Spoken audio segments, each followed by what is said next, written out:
King in Yellow expansion, it is famous, not because only of the Act deck cards, not because only of the magical effect cards, but also because of the new mechanic introduced in game, which was later copied in every extension.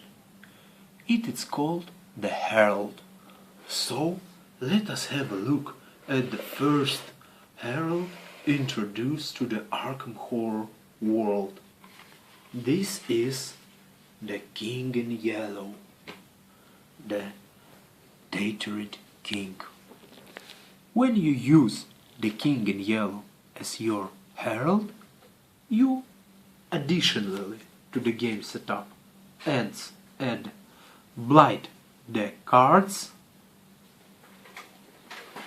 Additionally, you add 3 riot monster markers. They are spawn monsters. That means that they come in game when a specific condition is triggered. And also you add 10 yellow signs. Let us have a look at all of this. One of the effects, the yellow sign. The blasphemous play, the King in Yellow, it's been performed in Arkham.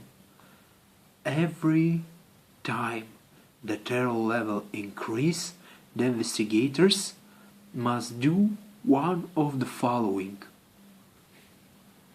Take a yellow sign and to decide what to do with it. Option A. Place a yellow sign token to the terror track in the space just vacated by the terror marker. Or option B. Place a yellow sign token on the Doom track as thought it were a Doom token.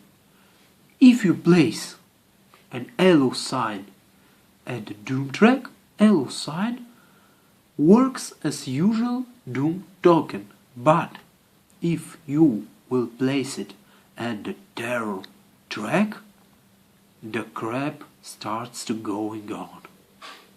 Because every time a new yellow sign is placed on the terror track, you must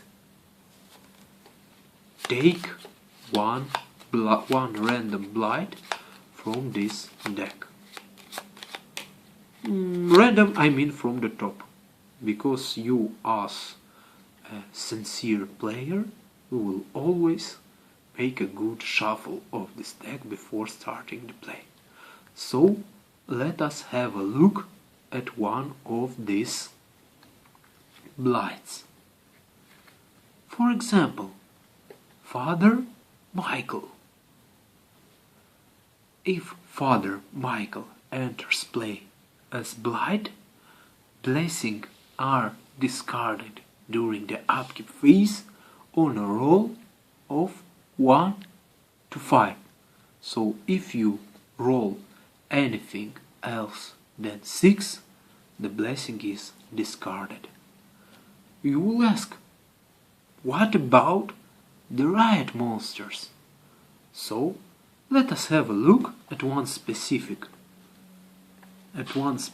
blight that triggers them. It is our good friend Dale Jeffries. When it enters play, you place the 3 riot monsters on their starting areas. So let us have a look at one of the riots. This one starts in Southside Streets.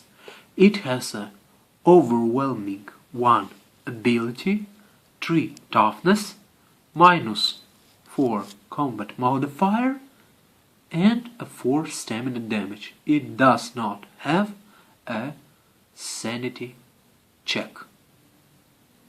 And if you pass a combat check against Riot, you lose 1 sanity and roll a die on 4, 5 or 6, the terror level is increased by 1.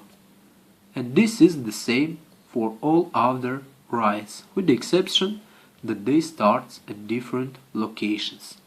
This one starts in the north side streets, and the last one starts in the Miskatonic University streets.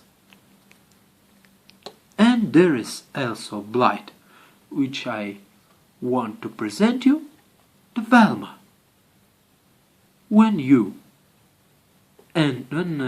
blight Velma enters game, the terror level is increased by 1, triggering another yellow sign. And one moment, wait a few moments, don't go away, stay here, please. Please stay here, don't go. There is an interesting card.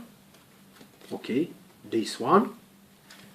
An interesting mythos card, which rises the terror level by 2.